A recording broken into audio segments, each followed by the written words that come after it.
কি চাঁদ? হ্যাঁ, শুধু একটা দুটা চাঁদ নয়, আমি কতটা চাঁদ দেখেছি জানিস? আমি 24.5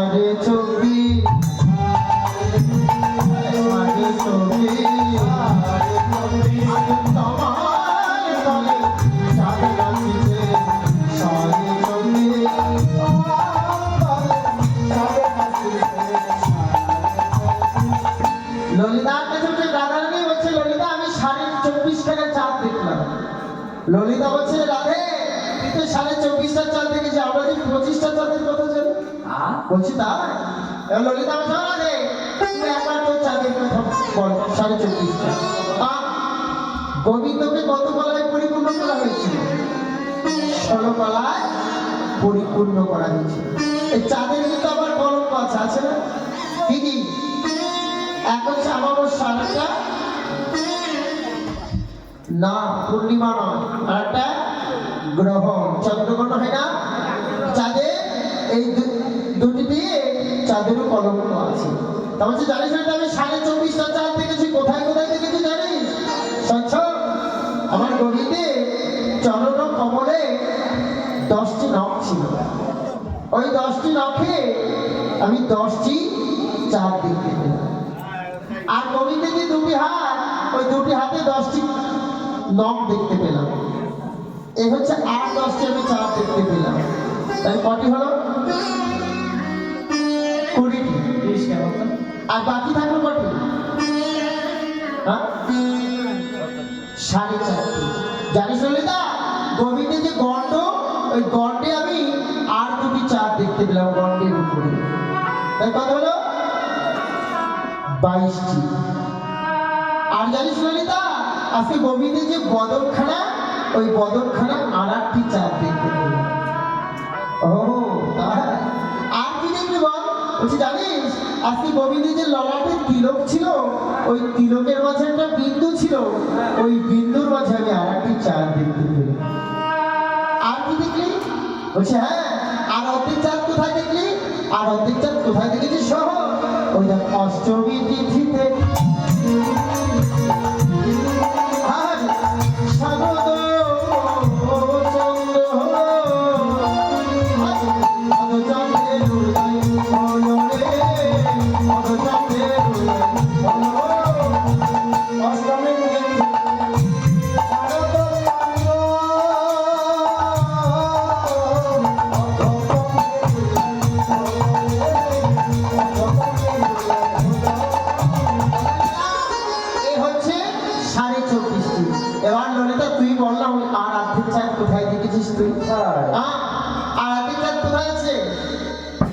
বাবা ভোলানাথের মাথায় আর অর্ধেক চাঁদ দেখা যায় না? বলছে আর অর্ধেক চাঁদ বাবা ভোলানাথের মাথায় আছে। কোথায় কোথায়? বাবা ভোলানাথের মাথায় আর অর্ধেক চাঁদ আছে। ললিতা তোকে আর আমি কি বলবো? স্বচ্ছ আমি গোবিন্দের ওই চাঁদ বদনটা যখন আমি দেখলাম আর কি দেখেছি শোন ললিতা। আরে দেখে এলাম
ময়ূরের পাখাটি বামে হেলিয়ে আছে।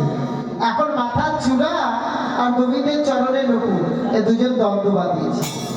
এখন মাথার চূড়া বলছে না না না না, আমি সবার চাইতে বড়, আমি সব চাইতে আজকে ধরো। আর চরণের নুপুর বলছে না, আমি গোবিন্দের চরণে আছি, এটাই গৌরী সুতরাং যদি মনে হরি হরি।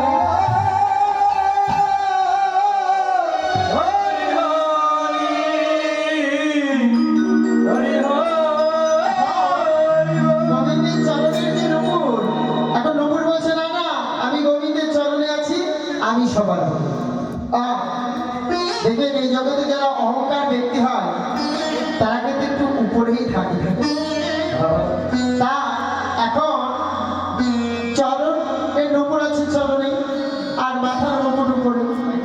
এখন দুজনে দ্বন্দ্ব বেঁধেছি, বেঁধে বলছে এখন চূড়া বলছে নুপুরকে অনুপুর, তুই তো গোবিন্দের চরণ কালী, তা আমি কি কোনোদিন গোবিন্দের চরণ পাবো না?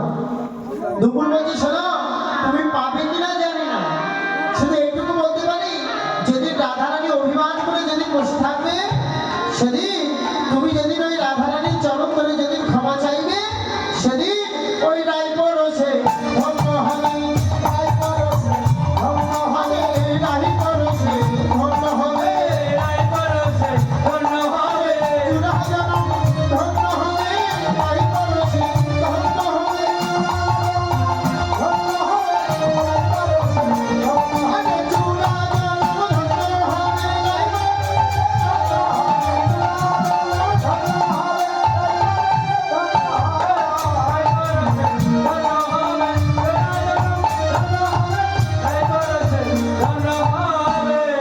অললিতা, আর কি দেখলাম শোন, আমার কানু সে বিনোদ নাই রে, কানু সে বিনোদ কানু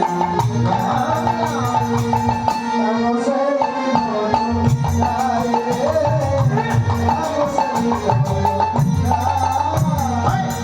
বিনোদ কপালে, আরে বিনোদ কিরণ, আরে বিনোদ বিনোদ সাজিয়ে, বিনোদ বিনোদ সাজিয়ে,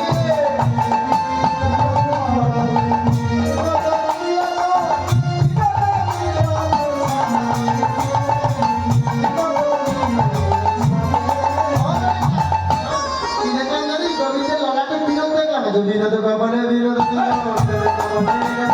বিনোদ কপালে বিনোদ দিল, আরে বিনোদ বিনোদ সাজিয়ে, আরে বিনোদ আধারে মধুর করে, আরে বিনোদ আধারে মধুর করে, আরে বিনোদ বিনোদ বাজে, আরে বিনোদ বিনোদ বিনোদ বাজে, আরে বিনোদ বিনোদ বাজে,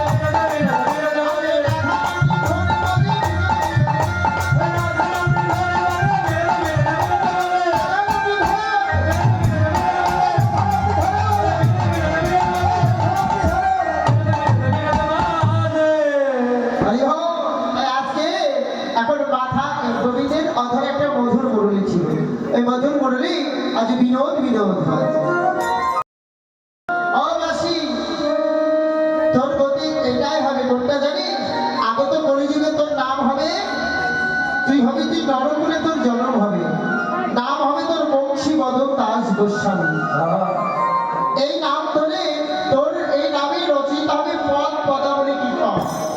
এই কীর্তন যদি কোনো ভাগ্যবান ভাগ্যবতী শ্রবণ করবে, সেজন যেজন শ্রবণ করে যেদিন আমাকে যারা আনন্দ দিতে পারবে, সেদিন থেকে তোর এই নরকুল জগৎ থেকে তোর উদ্ধার হবে।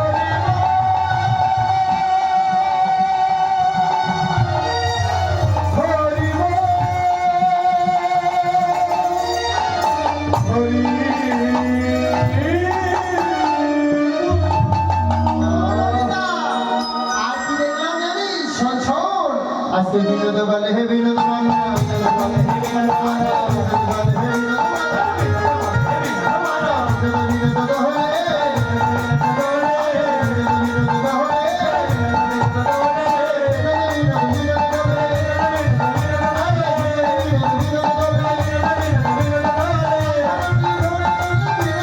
বিনোদ হলে, এবার মালা বলছে কি জানো? আজকে গোবিন্দের বলে একটা মালা আছে, মালাটা বিনোদ বিনোদ, মালা বলছে দেখ, এবার বুঝি পুষ্প জন্ম ধন্য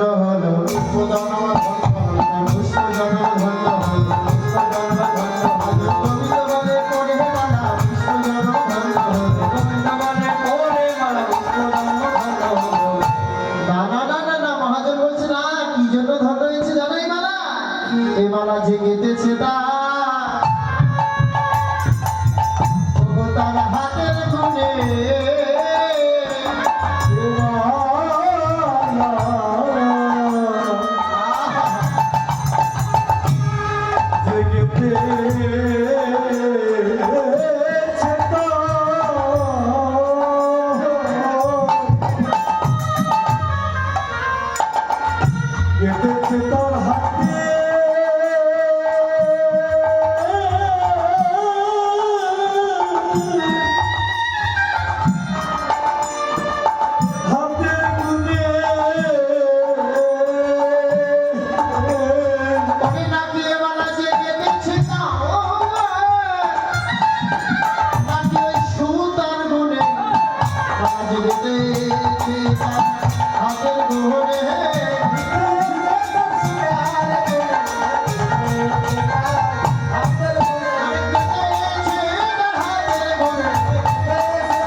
দক্ষিণা দিতে হয়। আমাদের দলের পক্ষ থেকে আপনাদের কাছে যাচ্ছেন যে যা করেন কৃষ্ণ সেবা দক্ষিণা দিবেন। আর আমাদের দলে যদি কোনো কার্ড লাগে আপনারা আমাদের দলের স্টাফদের কাছ থেকে নেবেন। আসুন পরবর্তী দল আসার সময় হয়ে গেছে প্রায়, আমরা বেশিক্ষণ সময় নাই। আপনারা সবাই ভালো থাকবেন, সুস্থ থাকবেন, আর আমাদের জন্য আশীর্বাদ করবেন। জীবনে যতটা দিন বেঁচে থাকে না কেন এভাবেই যেন সারাটা জন্ম যেন ভক্তের সঙ্গের মধ্যে দিয়ে যেন কাটাতে পারে। আর আমাদের তরফ থেকে আমরা আশীর্বাদ করি এই গ্রামের দিন ভক্তগণ যতদিন বেঁচে থাকুক না কেন প্রতি বছর বছর এভাবে যেন সাধুগুরু বৈষ্ণবের সেবা দিয়ে যেন তাদের জন্মটা যেন ধন্য হয়।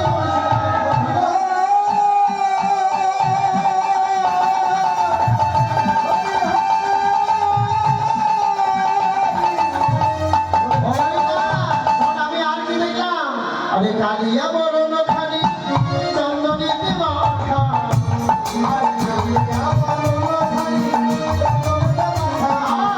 কালিয়া বরণ খালি চন্দনীতে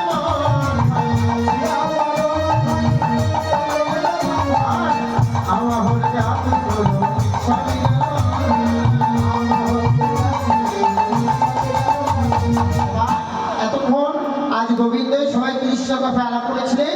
কৃষ্ণ কথা আলাপ হতে হতে এমন সময় সেভেন বার্ষিকা বেজে উঠবে। এবারও চলো না, আমি আর কি বলবো রূপের কথা। স্বচ্ছ ওরে আমি আজ কি রূপ হেরিল,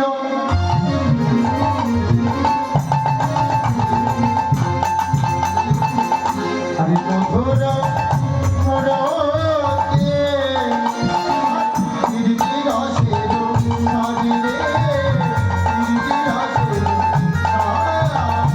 কীর্তি রসের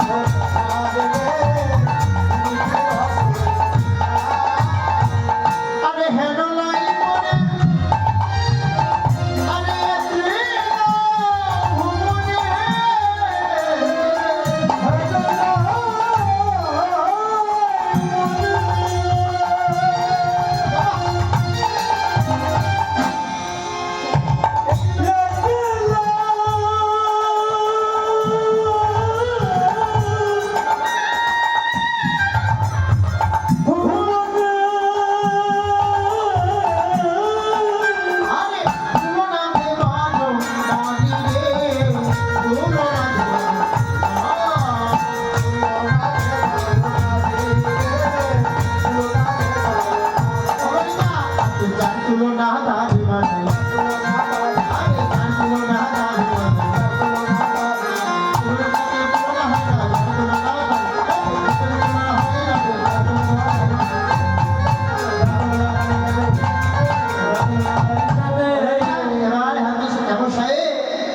গোবিন্দের বাসিটা যখন বেজে উঠলে সঠিকভাবে কৃষ্ণ কথা ছেড়ে দিয়ে আজকে তারা অভিসারের সাথে শাস্তি লাগে। কেমন করে আরে রাই সাজে আসি মাঝে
রাধে অনুরাগে অনুরাগে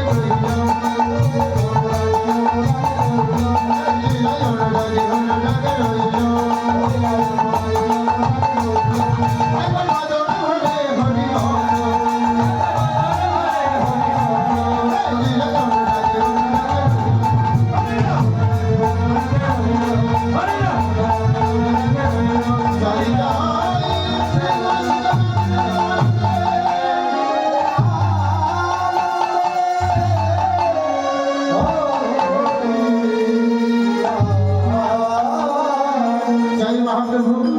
সবাই ভালো থাকুন, সুস্থ থাকুন।